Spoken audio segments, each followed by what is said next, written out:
அன்புள்ள பரலோகத் தந்தையே, என் வாழ்வில் ஒரு புதிய நாளை எனக்கு அளித்ததற்காக உமக்கு நன்றி.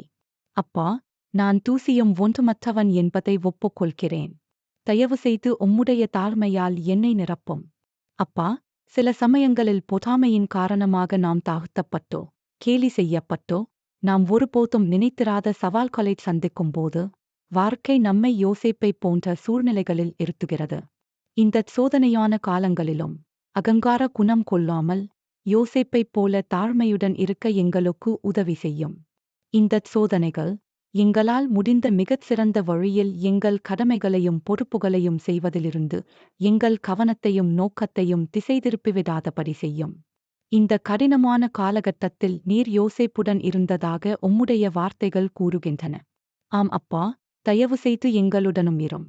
மேலும் இந்த கடினமான காலகட்டத்திலும் நீர் எங்களைத் தாங்கிக் கொண்டிருக்கிறீர் என்பதை எங்களுக்கு நினைவூட்டும்.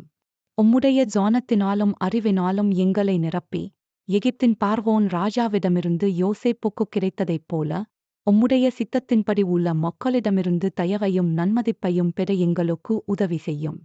யோசேப்பைப் போல என்னையும் உயர்த்தி, என் மூலமாக உம்முடைய நாமம் மாத்திரமே மகிமைப்பட்டும். இந்த எல்லா கிருபைகளையும் இயேசுவின் நாமத்தில் கேட்கிறேன். ஆமென்.